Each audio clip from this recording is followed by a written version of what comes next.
Selamat pagi Bapak Ibu Saudara-saudari yang dikasihi dan diberkati oleh Tuhan. Hari ini Selasa tanggal 29 April tahun 2025. Saya Pendeta Irene mengajak kita semua untuk mengikuti renungan harian yang dikeluarkan oleh Sinode GKO. Mari kita berdoa sebelum kita membaca dan merenungkan firman Tuhan. Kita berdoa. Bapa, kami akan merenungkan firman-Mu. Biarlah Roh Kudus menolong kami agar dapat mengerti apa yang Tuhan kehendaki kami lakukan dalam hidup ini. Di dalam nama Tuhan Yesus firman yang hidup kami berdoa. Amin. Pembacaan Alkitab hari ini terambil dari Kisah Para Rasul pasal yang kelima ayat 27 dan 28. Demikian firman Tuhan. Mereka membawa rasul-rasul itu dan menghadapkan mereka kepada mahkamah agama.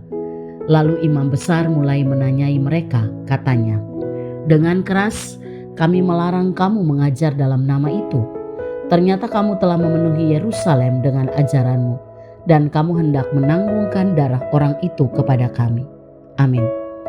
Tema firman Tuhan hari ini adalah saat dituduh tetap setia. Saudaraku yang dikasihi oleh Tuhan, dalam ayat bacaan kita hari ini tergambarkan bahwa Petrus dan para rasul lainnya menghadapi tekanan dari para pemimpin agama karena mereka dianggap telah memenuhi Yerusalem dengan ajaran tentang Yesus Kristus. Dan hal itu dianggap sebagai ancaman karena mengganggu kekuasaan bagi para pemimpin agama yang notabene mereka menolak Yesus Kristus.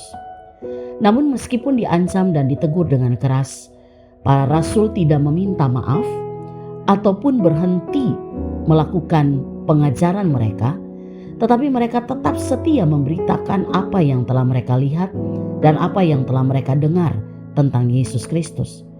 Mereka juga tidak membela diri dengan alasan manusiawi, tetapi mereka tetap berdiri di atas kebenaran bahwa mereka dipanggil untuk taat kepada Allah apapun resikonya.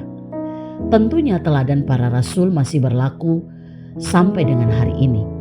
Dalam dunia yang makin sensitif terhadap kebenaran, keberanian untuk taat kepada Allah lebih daripada kepada manusia itu menjadi tanda iman yang sejati.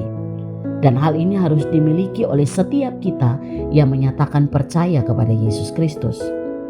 Terkadang dunia di sekitar kita melalui budaya, tekanan sosial, bahkan juga melalui keluarga, secara halus ataupun terang-terangan berkata, "Diam saja, jangan terlalu banyak berbicara tentang imanmu."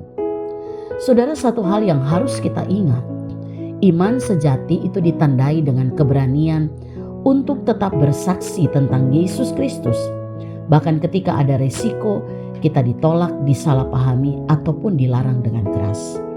Yesus sendiri pernah berkata kepada para murid, seperti yang tertulis dalam Matius 10 ayat yang ke-22, demikian sabdanya, "Kamu akan dibenci semua orang oleh karena namaku, namun orang yang bertahan sampai kesudahannya akan diselamatkan." Yesus mengajarkan bahwa kesetiaan kepadanya pasti mengundang tantangan, tetapi juga membawa janji keselamatan bagi setiap orang yang bertahan.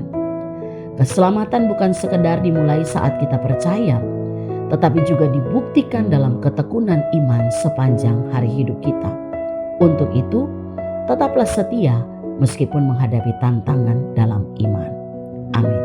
Mari kita berdoa.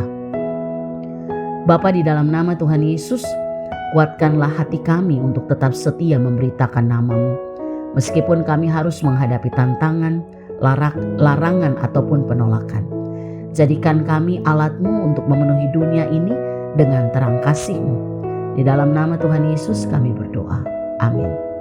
Terima kasih jemaat Tuhan yang telah menyediakan waktu berjumpa dengan Tuhan melalui renungan hari ini atau pagi ini. Selamat beraktivitas. Tuhan Yesus memberkati.